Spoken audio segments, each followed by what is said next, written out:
Hello everybody, मी आपल्या सर्वांचं आजच्या सेशनमध्ये स्वागत करतो. मागील लेक्चरमध्ये आपण यूकॅरियोटिक सेल सुरू केला.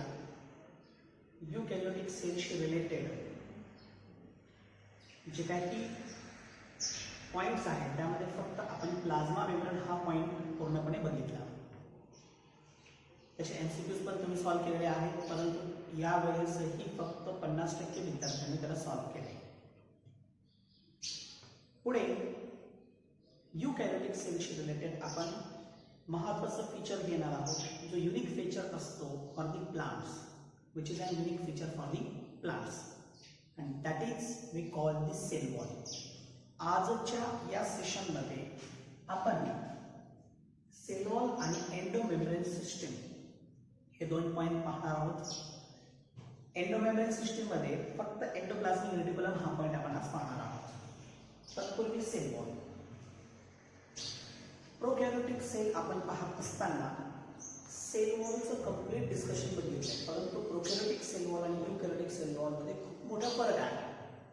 कंपोजिशनच्या वेळेस मी तुम्हाला क्लिअर करेल. हा नॉन लिव्हिंग आणि रिजिड असं स्ट्रक्चर म्हटलं तर दोघांमध्ये सिमिलर झालं, नॉन लिव्हिंग अँड रिजिड. मग मला इथं म्हणावं लागेल की सेल वॉल काय आहे? It is an non living rigid structure. हा कसा आहे? It is a non living and rigid structure. आता हा जो रिजिड स्ट्रक्चर असेल हा काय करतो? It covers the plasma membrane. हा काय करेल? It covers the plasma membrane. You already know that. See, this is a plant cell. ठीक आहे. या प्लांट सेलला हा जो बाहेरचा तुम्हाला दिसतो it is an cell wall, आणि आतमध्ये आला तर it is a plasma membrane.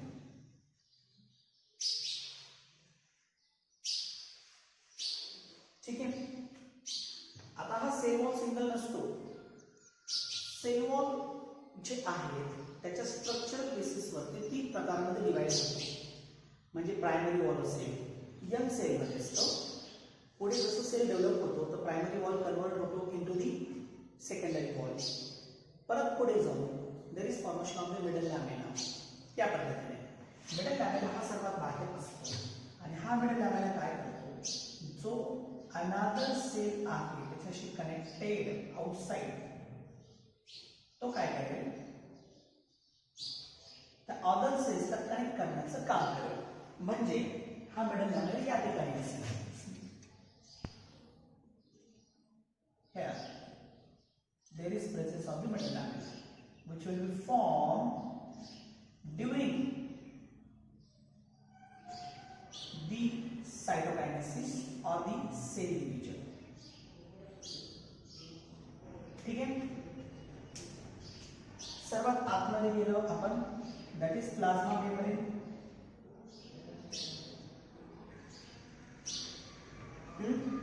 त्यानंतर त्याच्या बाहेर आलो which is covering cell wall.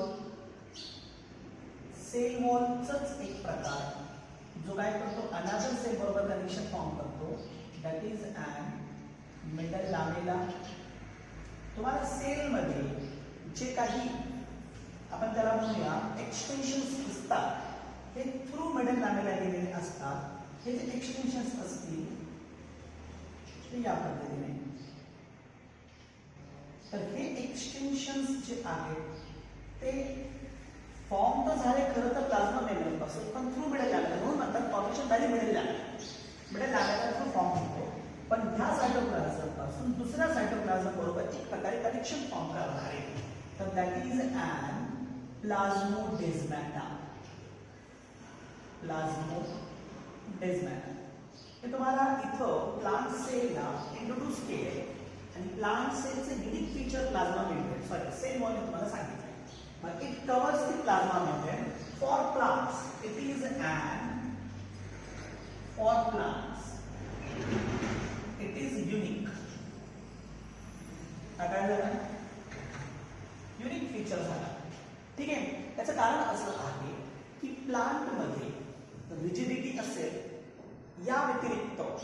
Rigidity शिवाय सुद्धा या व्यतिरिक्त प्लांट मध्ये जी मोबिलिटी रेस्ट्रिक्शन आहे it is because of the plant, because of the cell wall. ठीक आहे, प्लांट मध्ये असलेलं rigidity as well as mobility restriction, म्हणजे in plants responsible for mobility restrictions. Okay, sale wall मी इथपर्यंत तुम्हाला फक्त सेल वॉल इंट्रोड्यूस केला. यावरती सेल वॉल या व्यतिरिक्त सेल वॉल बद्दल तुम्ही बरंच काही प्रमाणामध्ये इंट्रोडक्शन किंवा आपण त्याला म्हणूया इन्फॉर्मेशन देऊ शकता, कारण ऑलरेडी आपण त्या प्रोकॅरियोटिक सेल मध्ये बघितलेलं आहे. हा कंपोजिशनचं परिणाम असतो किंवा कंपोजिशन डिफरंट असतं सेल टू सेल. ठीक आहे, म्हणजे प्लांट्स आपण बेसिक मध्ये बघितलं होतं की प्लांट्स जे आहेत त्यांना आपण डिवाइड करतो. मग प्लांट्स आपण कसं डिवाइड करतो, तर प्लांट्स डिवाइड होतात अल्गी, ब्रायफाइट, टेरिडोफाइट, जिम्नोस्पर्म, अँजिओस्पर्म्स या पद्धतीने आपण यांना डिवाइड करतो. हायर प्लांट्स मध्ये येणारे टेरिडोफाइट, जिम्नोस्पर्म, अँजिओस्पर्म्स, लोअर प्लांट्स मध्ये येणारे अल्गी आणि ब्रायफाइट्स. ठीक आहे, तर सेल वॉल ज्या युकॅरियोटिक सेल मध्ये प्रेझेंट असतो तर त्या टाईपच्या सेलच्या बेसिसवरती त्या सेल वॉलचं कंपोजिशन हा वेगवेगळा असतो किंवा डिफरंट असतो. इथपर्यंत तुम्हाला समजत असेल. हा थिक आहे, हा रिजिड आहे. ठीक आहे, हा टफ आहे, मी तुम्हाला याआधी सांगितलेलं आहे. थिक आहे, रिजिड आहे, टफ आहे. हा कशासाठी आहे, तर तो त्या सेलला प्रोटेक्शन देतो. ठीक आहे, आता प्रोटेक्शन व्यतिरिक्त त्या सेलचं शेप मेंटेन करणे, त्याच्यानंतर त्या सेलची साईज मेंटेन करणे हे कोणाचं काम आहे, that is the work of the cell wall. Okay, now the composition. आपण त्याच्या कंपोजिशन कडे जाऊया. Composition of the cell wall काय असतं त्या सेल वॉल मध्ये, स्ट्रक्चरल डिफरन्शिएशन किंवा स्ट्रक्चरल जे काही इन्फॉर्मेशन आहे ते आपण सेपरेटली पाहणार आहोत. कंपोजिशन काय असतं, मग प्लांट मध्येच अल्गी घ्या. अल्गल सेल वॉल काय काय कन्सिस्ट करतं, तर अल्गल सेल वॉल जो आहे त्याच्यामध्ये गॅलेक्टन्स, मॅनन्स,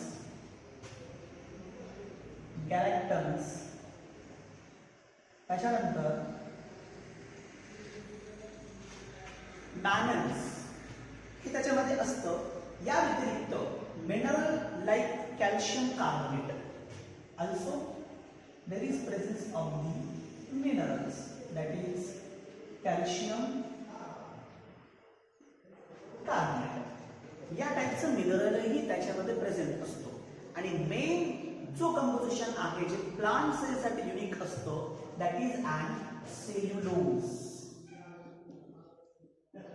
ठीक आहे, galactans, mannans exclusively for algae, cellulose all plants, सगळ्या प्रकारच्या प्लांट्स मध्ये हा सेल्युलोज प्रेझेंट असतो.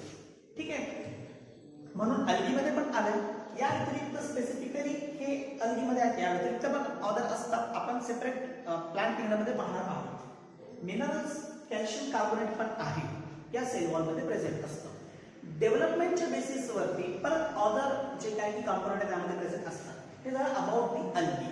ठीक आहे, त्याच्यानंतर आपण सेपरेट जर समजा ऑदर प्लांट्स मध्ये घेतलं, अल्गी सोडून ऑदर प्लांट्स, तर ऑदर प्लांट्स मध्ये सेल्युलोज कॉमन आहे जे तुम्हाला माहित आहे. या व्यतिरिक्त हेमिसेल्युलोज,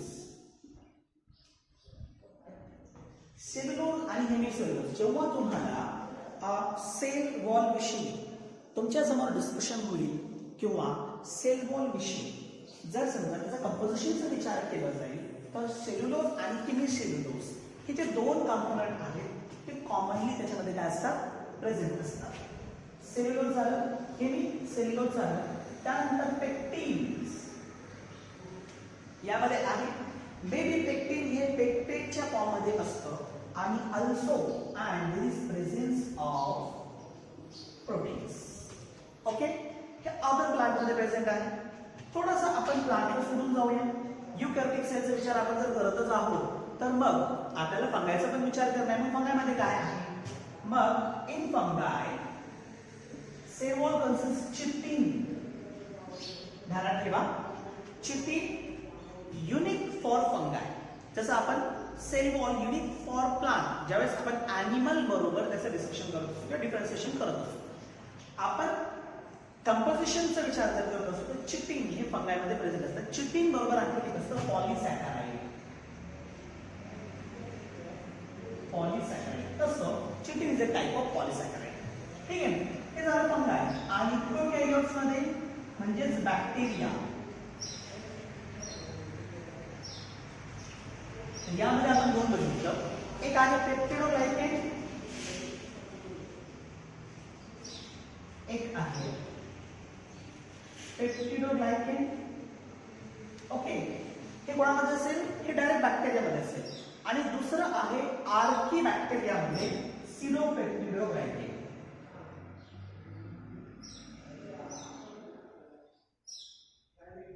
म्हणजे पेप्टिडोग्लायकेन सारखं आहे पण कंपोजिशन सिमिलर नाही. सिडो आपण त्यामुळे म्हणतो फॉल्स स्ट्रक्चर आपण त्याला म्हणतो. म्हणजे त्यासारखं आहे, त्यासारखं फंक्शनिंग आहे की तो शो करतो, पण कंपोजिशन सिमिलर नाही. समजते तुम्हाला मी काय बोलतोय? ठीक आहे ना. तर हे झालं अबाउट द कंपोजिशन. मी तुम्हाला प्रोकॅरियोटिक्सचं ऑलरेडी सांगितलेलं आहे. पेप्टिडोग्लायकेनलाच आपण म्युरामिक ऍसिड असं म्हणतो. ठीक आहे ना. Peptidoglycan is also called as muramic acid. आणि कधी कधी आपण त्याला म्युरिन लेयर सुद्धा म्हणतो. हे तुम्हाला ऑलरेडी चांगल्यापैकी किंवा बऱ्यापैकी माहिती आहे.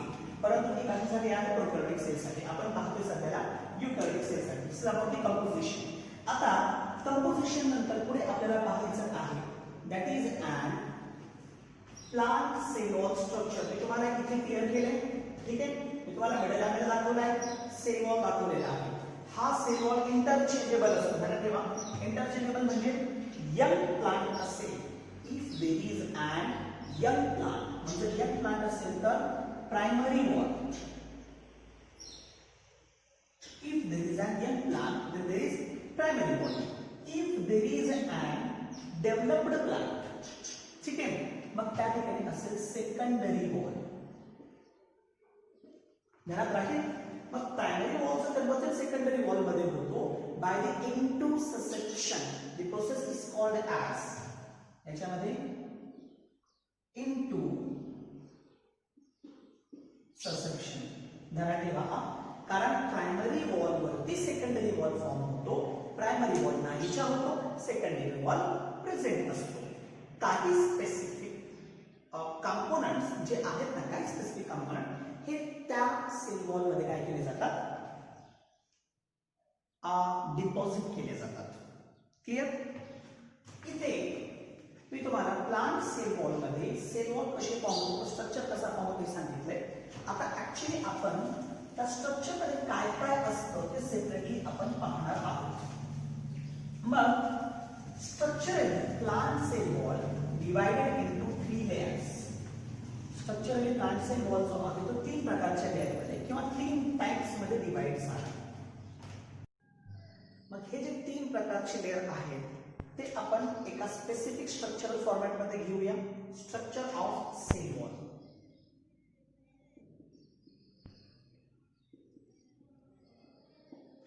स्ट्रक्चरली मी ऑलरेडी तुम्हाला क्लिअर केले की structurally cell wall having the 3 types. Okay, त्यामध्ये फर्स्ट आहे प्रायमरी वॉल,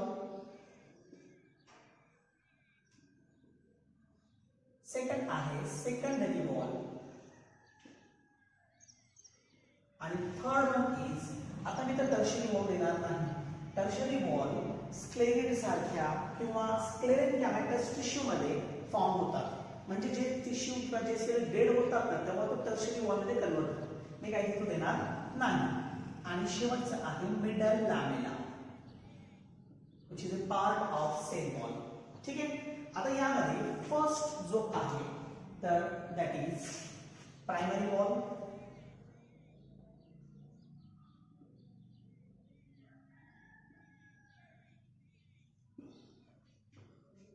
कोंबडी ओरडते तिच्यानुसार सकाळ आता झालेली आहे.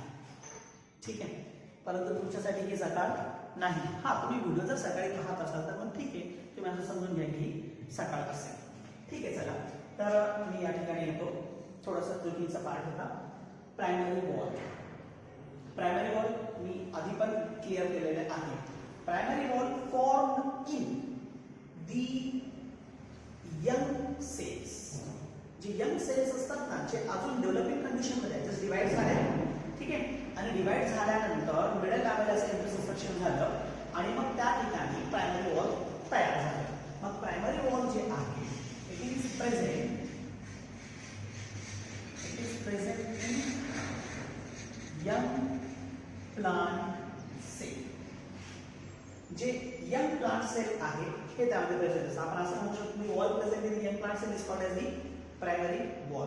ठीक आहे. मग हा जो प्रायमरी वॉल आहे त्याची प्रॉपर्टी असते it is capable of growth. याच्यामध्ये it is capable of growth. याच्यामध्ये ग्रोथ होण्याची कॅपॅबिलिटी असते आणि म्हणूनच त्याच्यामध्ये होतं काय, तर primary wall converts to secondary wall. जो प्रायमरी वॉल आहे तो सेकंडरी वॉल मध्ये कन्वर्ट होतो. म्हणून आपण त्याला म्हणतो की कॅपॅबिलिटी ऑफ द डेव्हलपमेंट. आणि डेव्हलपमेंट कशी की by deposition of the different type of chemicals are the substances. वेगवेगळ्या प्रकारचे सबस्टन्सेस किंवा वेगवेगळ्या प्रकारचे केमिकल्स हे डिपॉझिशन करून किंवा आतमध्ये घेऊन आणि ही काय करतात, कन्वर्जन शो करतात. ठीक आहे. मग हे जे आहे हे सुरुवातीला फॉर्म होतात म्हणून दे आर थिन, फ्लेक्झिबल. हे थिन पण आहे आणि फ्लेक्झिबल पण आहे. मग तुम्ही पहा प्लांटचा यंग पार्ट जो असतो ना तो ओल्ड पार्ट पेक्षा कसा असतो, फ्लेक्झिबल असतो. हे तुम्ही स्वतः चेक करू शकता. तुमच्यासमोर प्लांट घ्या, तुम्ही ओल्ड पार्ट पहा, इझिली बेंड होणार नाही. पण तुम्ही यंग पार्ट घ्या, इझिली बेंड होईल. परत तुम्ही त्याला सोडून देतो आणि तशा फॉर्म मध्ये परत येईल. का पॉसिबल आहे, सेल वॉल. कारण त्यांच्यामधला जो सेल वॉल आहे तो कसा आहे, प्रायमरी वॉल आहे. ठीक आहे. म्हणून या ठिकाणी it is an thin, flexible and extensible जो एक्सटेंड सुद्धा होऊ शकतो. ठीक आहे. इट इज कंपोज्ड बाय मग स्पेसिफिकली याच्यामध्ये काय प्रेझेंट असतं, प्रत्येक सेल वॉल मध्ये स्पेसिफिक सबस्टन्स डिपॉझिट झाल्यानंतर त्याचं कन्वर्जन होतं. ठीक आहे. मग सुरुवातीला त्याच्यामध्ये काय प्रेझेंट असतं, तर it having cellulose, hemicellulose, protein, cellulose, hemicellulose आणि प्रोटीन्स. हे झाले प्रायमरी वॉलचे फीचर्स, कॅरेक्टरिस्टिक फीचर्स म्हटलं तरी चालेल.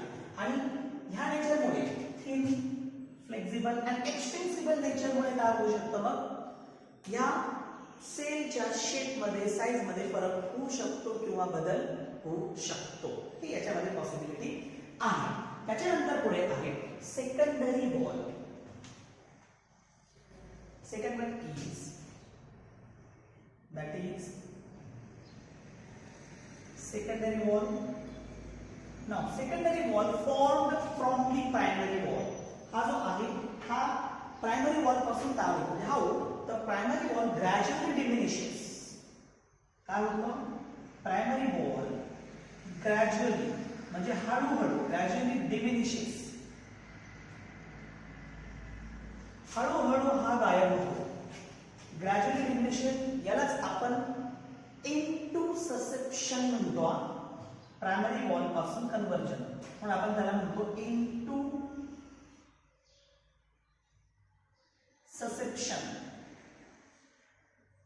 प्रश्न पण विचारला जातो तसं नीट मध्ये किंवा AIPMT मध्ये त्याबद्दल प्रश्न विचारलेला आहे स्पेसिफिकली.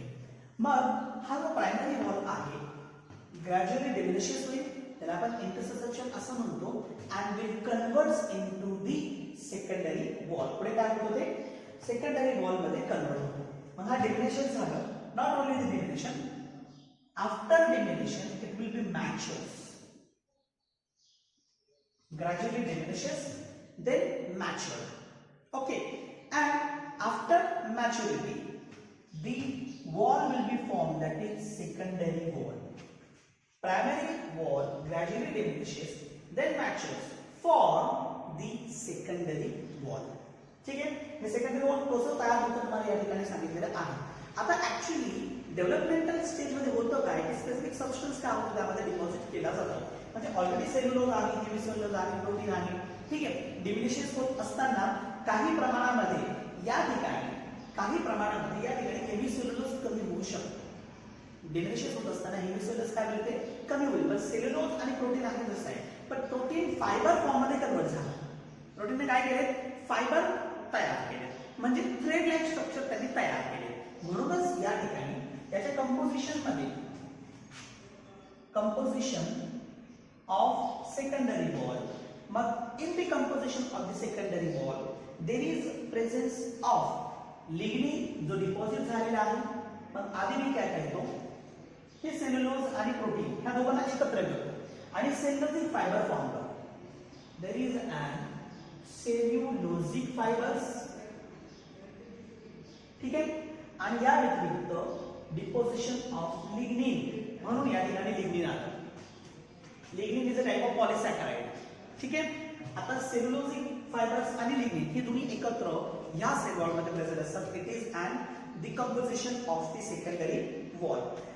सेकंडरी वॉल मध्ये लिग्निन डिपॉझिट झाल्या कारणानं सेकंडरी वॉलची स्ट्रेंथ वाढते, थिकनेस वाढते, रिजिडिटी वाढते. म्हणून the function of secondary wall that is gives strength. ते काय करेल, हा स्ट्रेंथ प्रोव्हाइड करेल त्या सेलला किंवा प्लांटला. म्हणजे एक प्रकारे जर त्यानं स्ट्रेंथ प्रोव्हाइड केली किंवा एक प्रकारे रिजिडिटी प्रोव्हाइड केली तर त्यामुळे काय होईल, वूडला एक स्पेसिफिक स्ट्रेंथ मिळेल किंवा स्ट्रॉंगनेस मिळेल. Give strength and density to wood. आता तुम्हाला वूड माहित आहे आणि वूड मध्ये आणि यंग प्लांट मध्ये म्हणजे यंग प्लांट पार्ट आणि वूड फरक आहे दोघांमध्ये. नाही की तुम्हाला डायरेक्ट कळतं, मला वाटतं त्याला एक्सप्लेन करण्याची गरज नाही आहे. म्हणजे कोणामध्ये भेटलं, because of the lignin deposition. ध्यानात ठेवा, पॅरेन्कॅमा हे लिव्हिंग सेल्स असतात. मी परत एकदा क्लिअर करतो, पॅरेन्कॅमा ऍक्च्युअली टिश्यूज आहेत. कशामध्ये, पॅरेन्कॅमा हे सिंपल टिश्यूज आहेत. हे कशामध्ये, प्लांटमध्ये. त्याच्यामध्ये सेल्स प्रेझेंट असताना आपण पॅरेन्कॅमाचे सेल्स म्हणतो, दॅट आर लिव्हिंग सेल्स. त्यांच्यामध्ये जेव्हा लिग्निन डिपॉझिशन होतं त्यांचा सेल वॉल थिक होतो, त्यावेळेस ते लिव्हिंग असतात परंतु स्ट्रेंथ प्रोव्हाइड करतात. पण पुढे जाऊन जर समजा आणखी स्ट्रेंथ इन्क्रीज झाली तर दे विल बी डेड. ते काय होतात, डेड, कारण एक्सचेंज ऑफ मेटल इंटरनली होत नाही. ठीक आहे, चला. Now last one is an middle lamella. Third that is middle लॅमेला.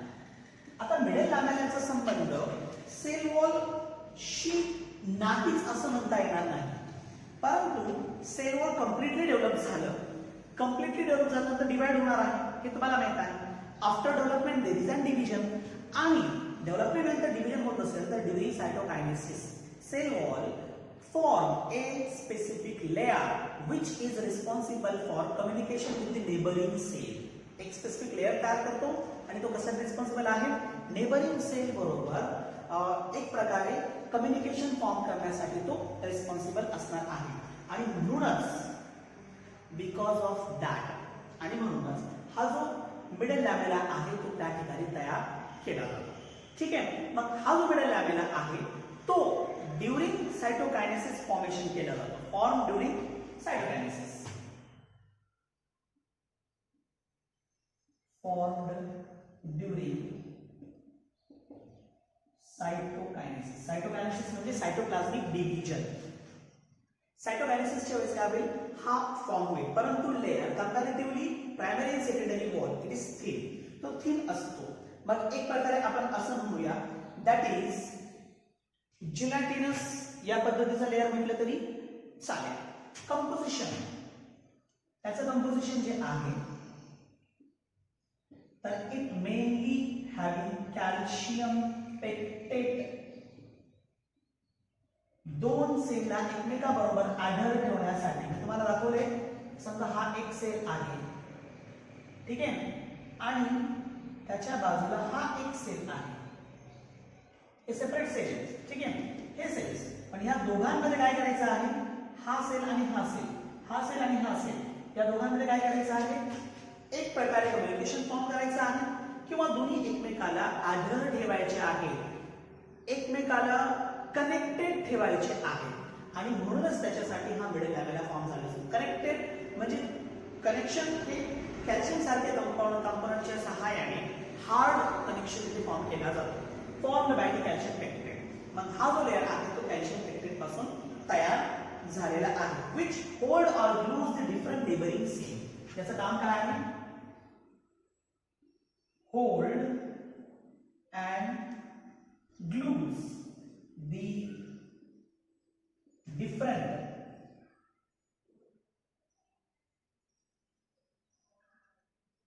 neighboring cells.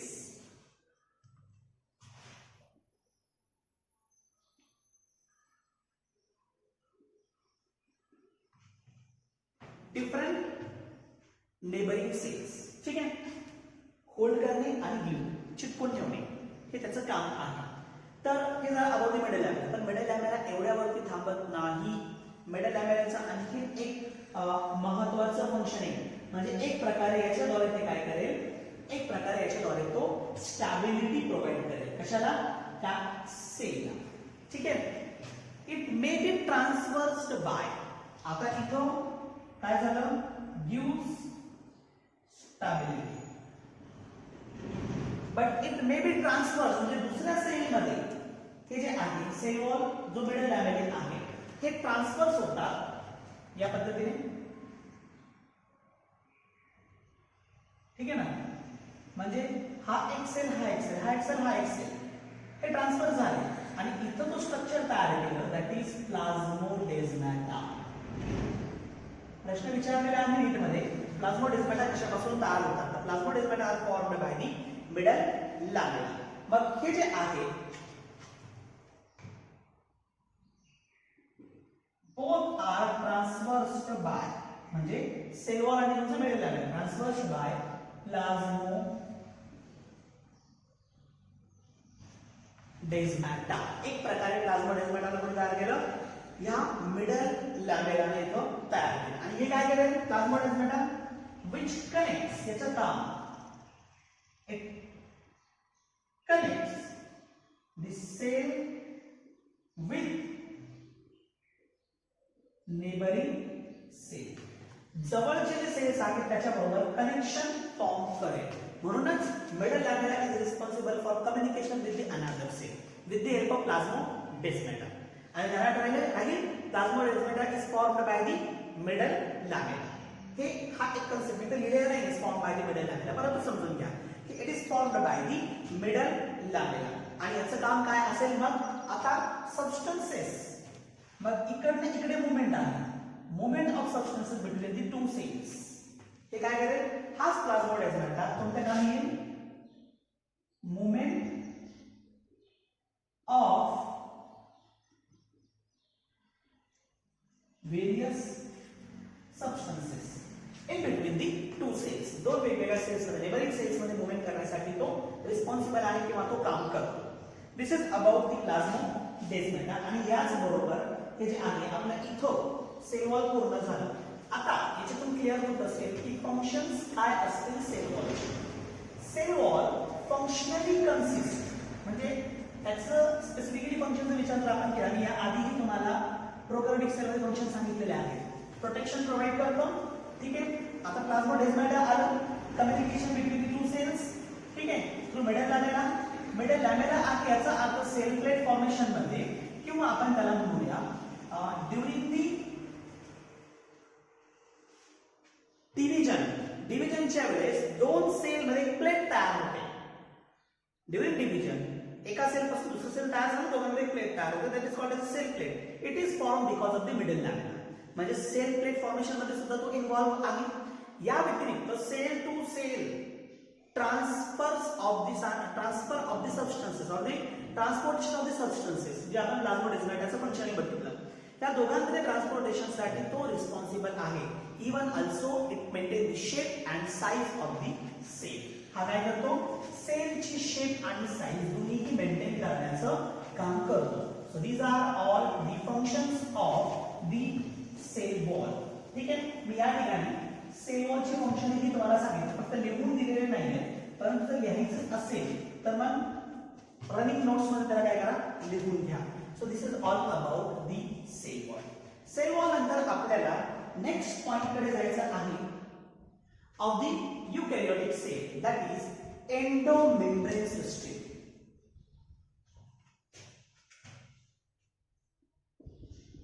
Endomembrane system. प्रश्न हा आहे, आपण ज्या वेळेस इंट्रोडक्शन बघितलं यूकॅरियोटिक सेलचा तेव्हा एंडोमेम्ब्रेन सिस्टीम काय आपल्या समोर आलेलं नव्हतं. पण मग काय असेल ही एंडोमेम्ब्रेन सिस्टीम? एंडोमेम्ब्रेन सिस्टीम म्हणजे काय तर प्लाझ्मा मेम्ब्रेन पासून inside various type of organelles तयार होतात जे एकमेकांबरोबर कोऑर्डिनेशन मध्ये आहे. जे काय असतं एकमेकांबरोबर कोऑर्डिनेशन मध्ये. इंट्रोडक्टरी क्लिअर करतो. See it is a plasma membrane. हा तुमचा प्लाझ्मा मेम्ब्रेन आहे. आणि see it is A nucleus. हा तुमचा न्यूक्लियस आहे.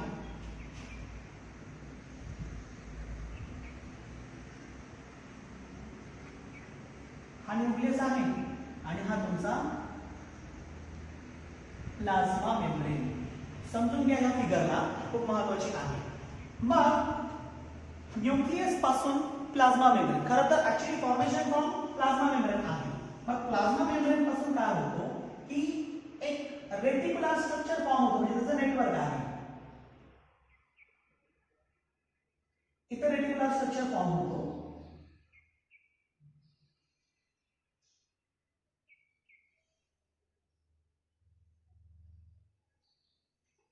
as like this.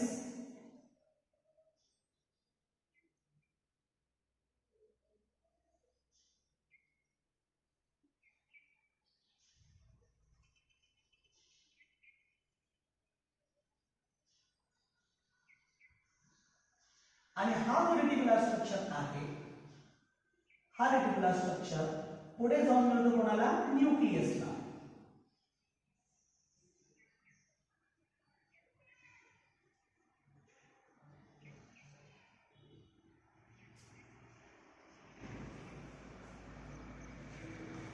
ठीक आहे. हा न्यूक्लियस जाऊन मिळाला. पण हा जो रेटिक्युलर स्ट्रक्चर असेल तर दिस is called as endoplasmic reticulum. त्याला आपण काय म्हणतो, एंडोप्लाझ्मिक रेटिक्युलम. याचं कारण काय आहे की inside plasma or inside cytoplasm there is a network reticular structure that is called as endoplasmic reticulum. ठीक आहे.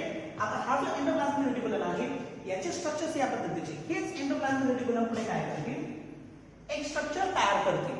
जे स्ट्रक्चर स्पेसिफिकली काय असेल तर हे असे स्टॅक ऑफ कॉइन्स सारखे सिस्टरने लाईक स्ट्रक्चर असतील. या पद्धतीचे स्ट्रक्चर तयार करतील आणि ह्या स्ट्रक्चरला आपण म्हणतो Golgi complex. This structure is called as Golgi bodies.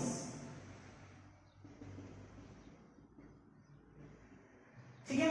याच गॉल्गी बॉडीजच्या वेसिकल्सचं conversion, that vesicles converts to form the bodies which are responsible for digestion into the cell, which having the hydrolytic enzymes.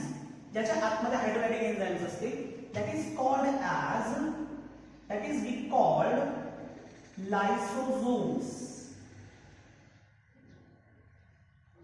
ठीक आहे. मी तुम्हाला तीन structure दाखवले. Endoplasmic reticulum कोणापासून तयार झाला, प्लाझ्मा मेम्ब्रेन पासून तयार झाला. त्या एंडोप्लाझमिक रेटिक्युलम पासून गॉल्गी बॉडीज तयार झाल्या. त्या गॉल्गी बॉडीज पासून लायसोसोम्स तयार झाले. एंडोमेम्ब्रेन सिस्टीम, एका मेम्ब्रेन पासून membrane bound organelles one by one form झाले and all are in the functioning that is coordinated functioning. सगळेचे सगळे कोऑर्डिनेटेड फंक्शनिंग मध्ये असेल. आता याच्यामध्ये काहींचं जे काही काम असेल that is synthesis of secretion असेल. म्हणजे फॉर एक्झाम्पल एंडोप्लाझमिक रेटिक्युलम आहे तर यापैकी rough endoplasmic reticulum protein synthesis करतं, smooth endoplasmic reticulum lipid synthesis करतं, गॉल्गी बॉडीज लिपिड सिंथेसिस करतं. अदर सिक्रेशन्स आहेत, लायसोसोम्स इनर जे काही बॉडीज असतील आतमध्ये घेऊन त्याला डायजेस्ट करण्याचं काम करतं एकानंतर एक. आता यांनी जे तयार केलेले कंपाऊंड आहे की यांच्या थ्रू न्यूक्लियस मधून सायटोप्लाझम मध्ये, सायटोप्लाझम मधून न्यूक्लियस मध्ये. ठीक आहे. सायटोप्लाझम मधून ऑर्गन सेलमध्ये, ऑर्गन सेलमधून सायटोप्लाझम मध्ये या पद्धतीने एक्सचेंज केलं जाईल. ठीक आहे ना. या सगळ्यासाठी रिस्पॉन्सिबल जे असतात हे कोऑर्डिनेटेड बॉडीज त्यासाठी रिस्पॉन्सिबल असतात. and that coordinated bodies are called as endomembrane system. हे जे कोऑर्डिनेटेड बॉडी आहेत त्यांना आपण काय म्हणतो, एंडोमेम्ब्रेन सिस्टीम. म्हणजे विदिन मेम्ब्रेन. एंडोमेम्ब्रेन आपण कशाला म्हणतो, within membrane. and organelles in eukaryotic cell that works together within membrane and organelles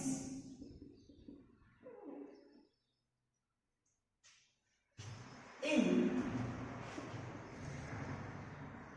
eukaryotic cells work together. या युकॅरियोटिक सेल मध्ये हे जे ऑर्गॅनिलीज आहेत ते काय करतात, एकत्रित वर्क करतात. वर्क टुगेदर टू कशासाठी, टू मॉडिफाय चेंजेस घडवण्यासाठी, पॅकेजेस इंटरनल मटेरियल पॅकेज करण्यासाठी, अँड ट्रान्सपोर्ट्स लिपिड अँड प्रोटीन्स. मी तुम्हाला स्ट्रक्चर काढत असताना क्लिअर केले. ठीक आहे.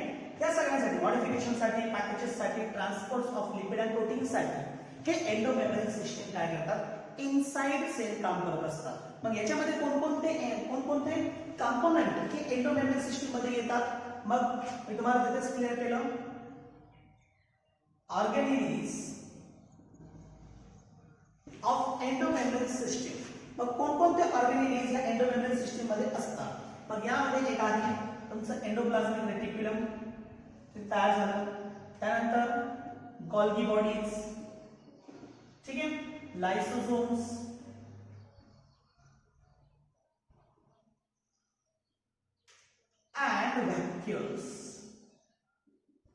and vacuoles all works together.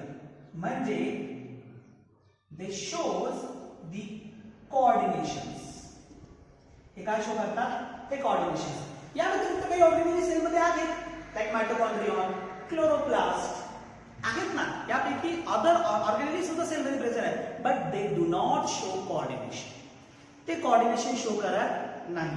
त्यांचे फंक्शन सेपरेट आहेत, त्याच्यामुळे they are not comes under the endomembrane system. प्रश्न विचारलेला आहे नीट मध्ये या पद्धतीचा लिस्ट दिलेली आहे ऑर्गॅनिलीजची. यापैकी किती ऑर्गॅनिलीज एंडोमेम्ब्रेन सिस्टीम मध्ये येतात. ठीक आहे. तर इथे तुम्हाला क्लिअर झालं असेल एंडोमेम्ब्रेन सिस्टीमचं. मग कोणकोणते ऑर्गॅनिलीज येतात आणि ते कसे असतात. मग या एंडोमेम्ब्रेन सिस्टीमच्या ऑर्गॅनिलीज पैकी एक ऑर्गॅनिली आपल्याला आज पाहायची आहे, दॅट इज एंडोप्लाझमिक रेटिक्युलम. त्यापैकी मी या ठिकाणी तुम्हाला क्लिअर केलेलं आहेच ऑलरेडी की एंडोप्लाझमिक रेटिक्युलम तयार कसे होतात किंवा ते वर्क कसे करतात, कशा पद्धतीने त्यांचं काम चालू असतं इनसाइड सेल. मी सेपरेटली एंडोप्लाझमिक रेटिक्युलम जे आहे ते या ठिकाणी घेतो.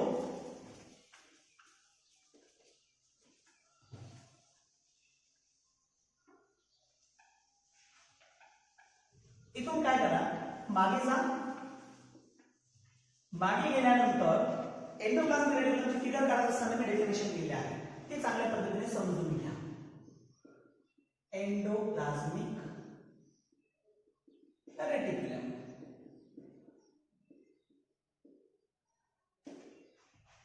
ठीक आहे. डेफिनेशन मला असं वाटतं की तुम्ही मागे जाऊन पाहिली असेलच. तुम्ही आता इथे सेल मध्ये पहा, प्लाझ्मा मेम्ब्रेन हा पूर्ण सायटोप्लाझम. हे एंडोप्लाझमिक रेटिक्युलम कसे आहेत, स्कॅटर्ड झाले, पसरले आणि रेटिक्युलर स्ट्रक्चर आहे. म्हणजे in cytoplasm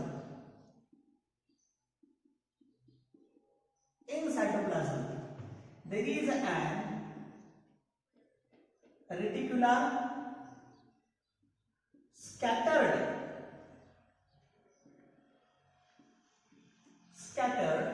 and single membrane bound structure is present that is called as endoplasmic reticulum. ठीक आहे. हे झालं अबाउट द डेफिनेशन. एक डेफिनेशन मी त्यावेळेस तुम्हाला सांगितलेली आहे. हे तुम्हाला स्कॅटर्ड फॉर्म मध्ये हे एंडोप्लाझमिक रेटिक्युलम भेटतात. हे जे नाव आहे endoplasmic reticulum This term coined by Potter. Harry Potter आहे ते तो नाही ना, तो नाही. तर मग हा काय आहे, हा फक्त पॉटर. पॉटर म्हणजे हॅरी पॉटरच्या नावाने तुम्ही त्याला ध्यानात ठेवू शकता. ठीक आहे. मग the term endoplasmic reticulum is coined bye Potter. ठीक आहे. नाव महत्वाचं आहे. प्रश्न नेहमी विचारलं तर तुमच्या ध्यानात राहायला पाहिजे. आता हे एंडोप्लाझमिक रेटिक्युलम काय करतो, तर ह्या सायटोप्लाझमला किंवा इनसाइड सेल दोन कंपार्टमेंट फॉर्म करतो. Cell divide into the two compartment. दोन कंपार्टमेंट कसं, एक ह्या सिस्टममध्ये किंवा स्ट्रक्चरच्या आतमध्ये असलेला पार्ट इथे तुम्हाला दिसते आणि एक फ्री असलेला पार्ट, असे दोन कंपार्टमेंट त्यानं फॉर्म केले. मग हे दोन कंपार्टमेंट आहेत त्याला आपण इंट्रासेल्युलर स्पेसेस म्हणतो. फॉर्म टू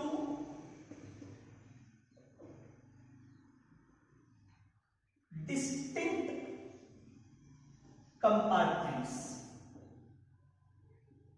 दोन डिस्टिंक्ट कंपार्टमेंट फॉर्म करतो. त्यामध्ये एक त्याला आपण म्हणतो ल्युमिनल. ठीक आहे. एक आहे that is an luminal and second one is extraluminal.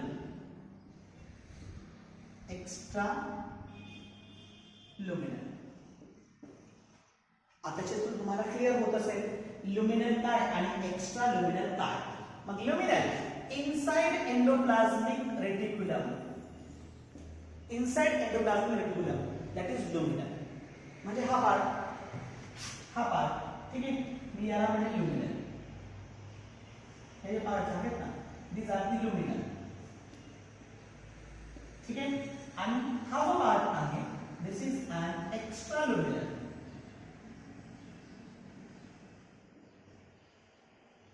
म्हणजे दोन पार्ट झाले. मग हा जो ल्युमिनल पार्ट आहे तो इनसाइड एंडोप्लाझमिक रेटिक्युलम आणि एक्स्ट्रा ल्युमिनल इन सायटोप्लाझम. हे कुठे आहे, इन सायटोप्लाझम. ठीक आहे. मग असे दोन कंपार्टमेंट, ल्युमिनल कंपार्टमेंट आणि एक्स्ट्रा ल्युमिनल कंपार्टमेंट, हे दोन कंपार्टमेंट हा एंडोप्लाझमिक रेटिक्युलम काय करतो, फॉर्म करतो. Now how the structure form of the endoplasmic reticulum, तो स्ट्रक्चर कसा आहे. तसं एंडोप्लाझमिक रेटिक्युलमचे तीन फॉर्म आहेत. Structurally there are 3 forms. मग ते कसे टाईप पाहिजे आपल्याला separately. Structurally there are 3 forms. एक फॉर्म तुम्हाला इथे समोर दिसतंय, that is and in the form of cisternae.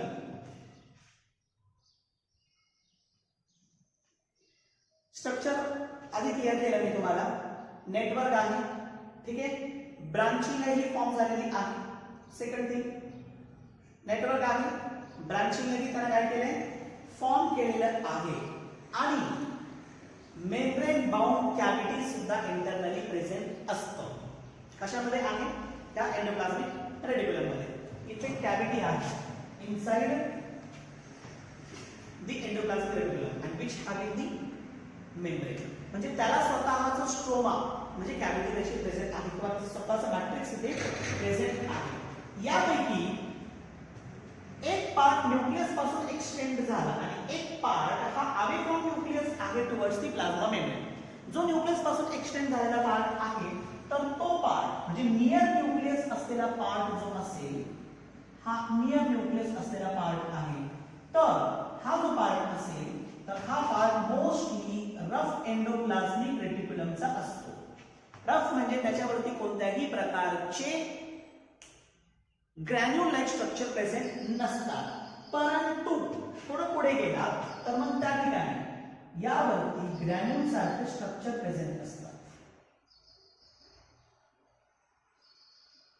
ठीक आहे. आता तुम्ही हे ग्रॅन्युल सारखे स्ट्रक्चर पाहिल्यानंतर तुम्हाला एक तर क्लिअर होत असेल की इथे हे जे दिसत आहे हे स्मूथ दिसत आहे आणि हे जे दिसत आहे हे रफ दिसत आहे आणि त्यावरूनच एंडोप्लाझमिक रेटिक्युलमचे प्रकार पडतात. मग इथं हा जो पार्ट आहे दिस इज अँड रफ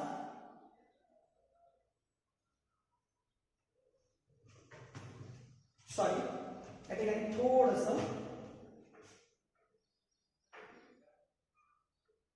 बरोबर आहे.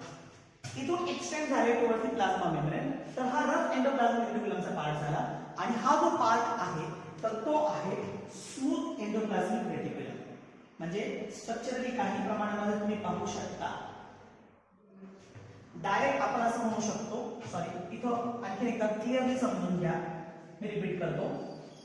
न्यूक्लियस पासून प्लाझ्मा मेम्ब्रेन कडे जो एक्सटेंड होतो तर तो जो पार्ट असेल तर त्याच्यावरती रायबोसोम्स प्रेझेंट असतात. ठीक आहे. त्याच्यामुळे हा नेटवर्क झाला रफ एंडोप्लाझमिक रेटिक्युलमचा. इथं आर ई आर जो टुवर्ड्स प्लाझ्मा मेम्ब्रेन एक्सटेंड होत नाही, जो part towards plasma membrane extend होत नाही, इथे क्लिअर करतो मी.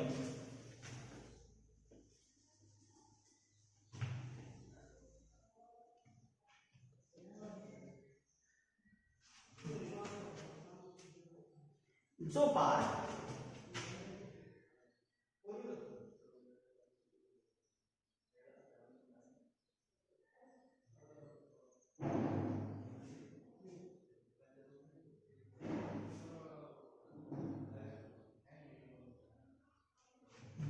हा टुवर्ड्स प्लाझ्मा मेम्ब्रेन एक्सटेंड झालेला नाही, परंतु इथूनच स्टार्ट झालेला आहे. ठीक आहे. नेटवर्कच फॉर्म केलेला आहे आणि त्याच्यावरती कोणत्याही प्रकारचे रायबोसोम्स प्रेझेंट नाही किंवा ग्रॅन्युलार स्ट्रक्चर प्रेझेंट नाहीये, तर that is smooth endoplasmic reticulum. हे काय असेल? Smooth endoplasmic reticulum. ठीक आहे. आता रफ एंडोप्लाझमिक रेटिक्युलम मध्ये तुम्हाला इथे जे हे ग्रॅन्युलोसाइट स्ट्रक्चर दिसतात ना, granular structure that are called as ribosomes. आपण यांना काय म्हणतो? We called them that is and ribosomes. ठीक आहे. स्ट्रक्चरली मी इथे येतोय. मग तुम्हाला स्ट्रक्चरली एक स्टेटमेंट मी क्लिअर केलं की न्यूक्लियस पासून प्लाझ्मा मेम्ब्रेन पर्यंत एक्सटेंड होणारे रफ एंडोप्लाझमिक रेटिक्युलम असतात, परंतु हा एक्सटेंड होतो नेटवर्क लाईक स्ट्रक्चर तयार. सेकंड थिंग, तुम्ही पहा ओपन होत नाही, not opens into the cytoplasm. Endoplasmic reticulum cytoplasm मध्ये ओपन होत नाही. हा एक स्टेटमेंट त्याच्यामध्ये महत्वाचा आहे. आणि थर्ड थिंग, जर आपण इथे विचार केला तर हे खूप जास्त प्रमाणामध्ये डेव्हलप्ड असतात in young cell and meristematic cell. Developed in young cell and meristematic cell. आता मेरिस्टेमॅटिक सेल प्लांट मध्ये जे सेल कंटिन्युअस डिव्हिजन शो करतात त्यांना आपण मेरिस्टेमॅटिक सेल म्हणतो. In plants, those cell shows continuous division, that is called as the meristematic cell. मग young sale आणि मेरिस्टेमॅटिक cells मध्ये हे खूप जास्त प्रमाणामध्ये डेव्हलप्ड असतात. There are three forms. Structurally असे काय आहेत? तीन फॉर्म्स आहेत. मग त्यामध्ये एक आहे cisternae, second one is vesicle, cisterny, vesicle, and last one is tubule. असे तीन फॉर्म. आता सिस्टर्नी हे दिसते तुम्हाला, हे स्टॅक ऑफ पाईन एकावरती एक रचलेलं फ्लॅटन. Cisternae flatten. ठीक आहे. लाईक स्टॅक ऑफ कॉइन एकमेकावरती अरेंज केलेले असे स्ट्रक्चर जे असतात that is called as cisternae. आता याच्यामध्ये हे जे स्टॅक ऑफ कॉइन सारखे अरेंज असलेले जे आहेत तर दॅट आर द सॅक.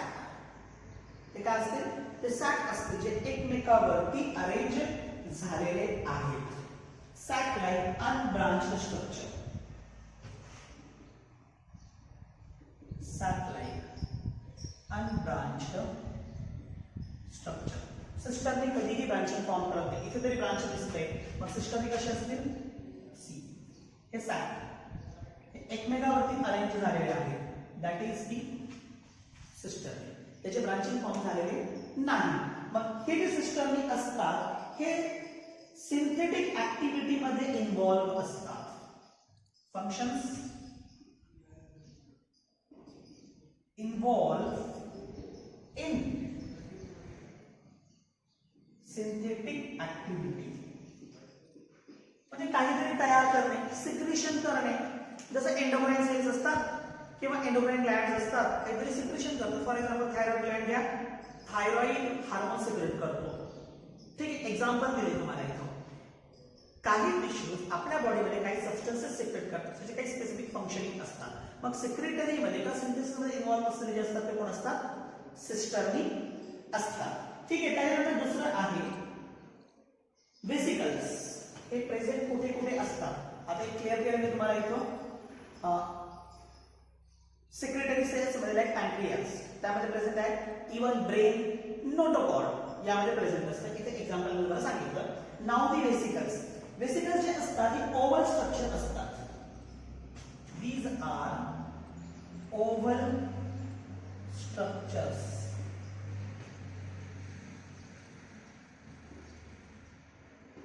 हे असे आहेत ओव्हल या पद्धतीचे. हे ओव्हल स्ट्रक्चर असतात. Abundant in pancreatic cell. In pancreatic cell. Pancreatic cell मध्ये याचं प्रमाण जास्त असतं. आणि शेवटी ट्यूब्युल्स हे असतात ब्रांच, प्रोफ्युजली ब्रांच. सिस्टरने ब्रांच नव्हते पण आता ट्यूब्युल्स काय आहेत? प्रोफ्युजली ब्रांच स्ट्रक्चर. हे तुम्हाला ब्रांच स्ट्रक्चर दिसतात. इलॉंगेटेड ट्यूब लाइक स्ट्रक्चर म्हणून त्याला ट्यूब्युल्स असं म्हटलं जातं. ठीक आहे, मग आता हे ब्रांचिंग फॉर्म करतात विथ सिस्टर्नी अँड वेसिकल्स. यांच्या बरोबर ब्रांचिंग फॉर्म करतात कोण? ट्यूब्युल्स. मग एक प्रकारे मी असं म्हटलं की हे झालं कंप्लीट एक स्ट्रक्चर. त्याच्यामध्ये हे सिस्टर्नी झाले, त्यांच्या बरोबर इथे ब्रांचिंग फॉर्म केलेले आहेत ते कोण झालेत? ते झालेत ट्यूब्युल्स. यांच्यामध्ये जे सेपरेट झालेले असतील हे काय असतील? वेसिकल्स असतील, जे त्यांच्या बरोबर ब्रांच फॉर्म करतात. ब्रांच फॉर्म करताना वेसिकल असे असतात. सी ॲज लाईक दिस. या पद्धतीचे वेसिकल्स असतात जे ब्रांच फॉर्म करतात त्यांच्या बरोबर येतात. मग हे प्रोफ्युजली ब्रांच जे फॉर्म झालेले असतात तिन्ही पासून, सिस्टर्नी, वेसिकल्स या दोन्ही पासून किंवा ट्यूब्युल्स तिघांपासून हे फॉर्म झालेले असतात. That is and tubules. ठीक आहे, आता हे जे असतात हे almost all type of cell मध्ये प्रेझेंट असतात. Present in all type of cell. Present in all types of cells. ठीक आहे, तर हे झाले structures. Now the types of the endoplasmic reticulum. There are two types. मी तुम्हाला इथे क्लिअर केलं. Rough endoplasmic reticulum, smooth endoplasmic reticulum असे दोन. मग ऑन द बेसिस ऑफ हे टाइप्स पडतात. Types on the basis of ribosomes. Presence and absence of the ribosome on the surface of endoplasmic reticulum. त्या बेसिस वर दोन type. मग जर रायबोसोम प्रेझेंट असेल तर रफ एंडोप्लाझ्मिक रेटिक्युलम RER. जर रायबोसोम्स absent असतील तर स्मूथ एंडोप्लाझ्मिक रेटिक्युलम SER. ठीक आहे, सरफेस स्मूथ आहे ना म्हणून स्मूथ. तर रफ एंडोप्लाझ्मिक रेटिक्युलम आणि स्मूथ एंडोप्लाझ्मिक रेटिक्युलम. आता दोघांमध्ये फरक क्लिअर झाला. इथे काय आहे? रायबोसोम्स प्रेझेंट आहेत. मी तुम्हाला रायबोसोम्स सांगितलेले आहे आधीच. इथे काय असेल? रायबोसोम्स ॲब्सेंट आहे. ठीक आहे, त्याच्यानंतर second thing, ribosome are involved in protein synthesis. म्हणून rough endoplasmic reticulum also involved in म्हणजे actively involved in protein synthesis. हे प्रोटीन सिंथेसिस मध्ये ऍक्टिवली इन्व्हॉल्व आहे. त्यांचं जर आपण ऑकरन्स बघितलं, ऑकरन्स इन टू दी हे कुठे प्रेझेंट असतात? तर दे आर प्रेझेंट इन दी हिपॅटोसाइट्स. तसं ऑलमोस्ट आहेत पण स्पेसिफिकली हिपॅटोसाइट्स. ठीक आहे, या व्यतिरिक्त they also present in hepatocyte व्यतिरिक्त सुद्धा they also present in the plasma cells. हे प्लाझ्मा सेल्स मध्ये सुद्धा प्रेझेंट असतात. हे झालं अबाउट रफ एंडोप्लाझ्मिक रेटिक्युलम. तर स्मूथ एंडोप्लाझ्मिक रेटिक्युलम हे तुम्हाला आधीच क्लिअर केलं काय आहे, परंतु यांचं इन्व्हॉल्वमेंट कुठे आहे? हे जसं प्रोटीन सिंथेसिस मध्ये इन्व्हॉल्व आहे, these are actively involved in lipid synthesis. Lipid synthesis. Also या व्यतिरिक्त त्यांचं महत्त्वाचं फंक्शन आहे ॲनिमल सेल मध्ये lipid like steroid hormone secretion किंवा सिंथेसिस मध्ये इन्व्हॉल्व आहे. In animals lipid like steroid hormones. ठीक आहे, ते काय करते ॲनिमल सेल मध्ये फॉर्म करते. हे स्मूथ एंडोप्लाझ्मिक रेटिक्युलमचं इथं महत्त्वाचं फंक्शनिंग आहे. आता इथं ऑकरन्स हिपॅटोसाइट आणि plasma cell, but they are present in plasma cells. Sorry, they are present in the hepatocytes, but absent in the plasma cells. प्रश्न पण विचारलेला आहे एकदा असं की याच्यापैकी कोणतं दोन्हीमध्ये म्हणजे हिपॅटोसाइट मध्ये जर तुम्ही रफ एंडोप्लाझ्मिक रेटिक्युलम आणि स्मूथ एंडोप्लाझ्मिक रेटिक्युलम दोन्हीही तुम्ही या ठिकाणी पाहताय. ठीक आहे, परंतु जर तुम्ही स्पेसिफिकली जर घेतलं तर rough endoplasmic reticulum plasma cell मध्ये प्रेझेंट असतात, but smooth endoplasmic reticulum plasma cells मध्ये ऍब्सेंट असतो. सिक्रेटरी फंक्शन स्मूथ एंडोप्लाझ्मिक रेटिक्युलमचं आहे. मी या ठिकाणी तुम्हाला एक गोष्ट क्लिअर केली, फंक्शन्स म्हणजे बोलत असताना बऱ्यापैकी फंक्शन्स आपण इथं पाहिलेले आहेत, तरी सुद्धा काही स्पेसिफिक फंक्शन्स आपण याच्यामध्ये पाहणार आहोत.